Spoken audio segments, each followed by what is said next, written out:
Hi అండి, నమస్తే. Welcome to అమ్ము కిట్టూస్బుల్. ఈరోజు వీడియోలో దోసకాయ టమాటా ఎండ్ రొయ్యల కర్రీ చూపించబోతున్నానండి.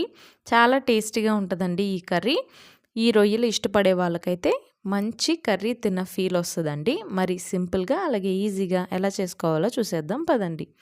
ఒక కడాయి తీసుకొని ఆయిల్ వేసుకొని ఈ ఆయిల్ అంతా కూడా కొంచెం హీట్ అయిన తర్వాత తాలింపు దినుసులు వేసుకోవాలి. తాలింపు దినుసులు ఇలా చిటపట అన్నప్పుడు ఇలా కరివేపాకు వేసుకొని దీనికోసం ఒక పెద్ద ఉల్లిపాయ చాప్ చేసి వేసుకోవాలండి. అలాగే 2 పచ్చిమిరపకాయలు ఇవి వేసిన తర్వాత ఒక స్పూన్ వరకు అల్లం వెల్లుల్లి పేస్ట్ వేసి ఇదంతా కొంచెం ఫ్రై చేసుకొని సాఫ్ట్ అయ్యే వరకు మూత పెట్టి మగ్గించుకోవాలి. సిమ్లోనే మగ్గించుకోవాలండి.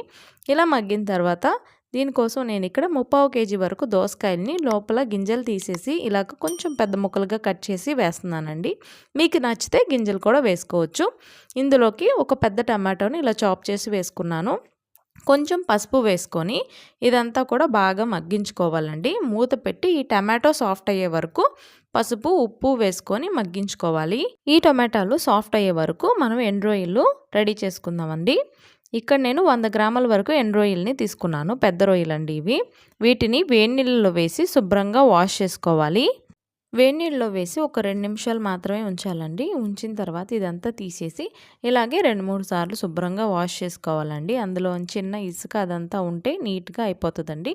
చూసారా, ఒక 2 నిమిషాలు వాటర్లో ఉంచితే ఎంత క్లీన్గా అయిపోయాయో. ఇప్పుడు ఈ దోసకాయలు మగ్గించుకుంటున్నాం కదండి. ఈ టమాటాలంతా కూడా సాఫ్ట్ అయిపోయినాయి. దోసకాయ ఇలా హాఫ్ ఇలా ఉడికితే చాలండి.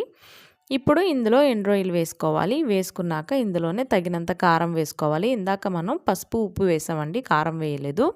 ఇలా ఇదంతా కూడా కలుపుకొని మూత పెట్టి ఈ దోసకాయ టమాటా అంతా కూడా చక్కగా మగ్గిపోయే వరకు మగ్గించుకోవాలండి. ఈ దోసకాయలోని వాటర్ వస్తుంది కదా, అది సరిపోతుందండి. ఈ రొయ్యలు కూడా ఉడికిపోతాయి.